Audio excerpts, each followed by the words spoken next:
My internet technician came to fix our Wi-Fi and secretly installed a camera to watch my wife. I didn't think twice when the internet went down. That's how this kind of thing always starts. Small, boring, forgettable. The technician showed up at 9:12 a.m. sharp. Clean uniform, neat beard, polite smile. His badge said, Ethan Cole. He even wore those little blue shoe covers without being asked. That earned instant trust from my wife. Laura, I'll just need access to the modem. And the back panel, he said, routine, ordinary, background noise to a normal life. I was working from home that day, bouncing between emails and calls. He asked a few harmless questions. How long we'd lived here, how many devices we had, whether the upstairs office got weak signal. The kind of talk you forget 5 seconds after answering. Laura offered him coffee. He smiled too long when he looked at her. Not enough to complain about, just enough to remember later. The fix took about 40 minutes. Before leaving, he said, signal should be perfect now, but I might swing by next week to double-check stability. We never scheduled that. 3 days later, he came back anyway. I was in the area, he told Laura. We had a fluctuation alert. She let him test the line again. It bothered me, but not enough to argue. Service people show up unannounced sometimes. That's what I told myself. Then the comments started. Laura was folding laundry when he said, that color looks good on you, the blue. You wore something like that Tuesday too, right? She told me that part twice. Same words both times. Like her brain wanted confirmation. It was weird. She hadn't seen him Tuesday. A week later, she got an email from a masked address. You should close the kitchen blinds at night. People can see in. No signature. No threat, just familiarity. I checked our accounts. No breach, no shared contacts. Nothing obvious. We changed passwords anyway. Then he came a third time. No company van. Personal car this time. I just wanted to make sure the patch held, he said. I stepped in front of Laura before answering. We didn't request service. He kept smiling, but his eyes flicked past me, scanning the house like a checklist.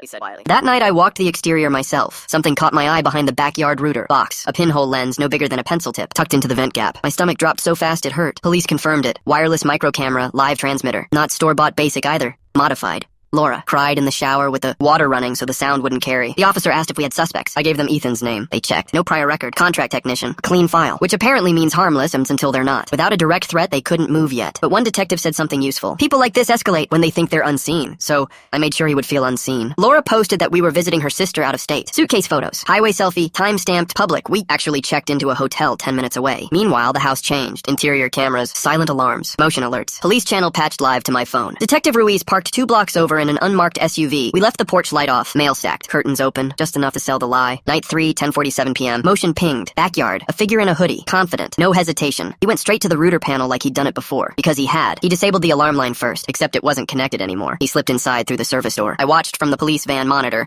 heart beating so hard it blurred the edges of my vision. He moved room to room slowly, not searching, savoring. That's what chilled me most. He whispered her name once, soft, familiar. Ruiz nodded. That's enough! Lights exploded on. Commands shouted. He froze mid-step like a statue that suddenly knew it was stone. They found a second camera in his bag and printed screenshots from inside my house. Trial took 6 months. Turns out he'd done signal. Follow-ups at 4 other homes, always where a woman answered the door. We testified. Laura held my hand so tight my fingers went numb. He never looked at us during sentencing. We changed providers, changed equipment, changed routines. But not the locks. Those stayed. Because safety isn't about fear. It's about memory, and I remember everything now.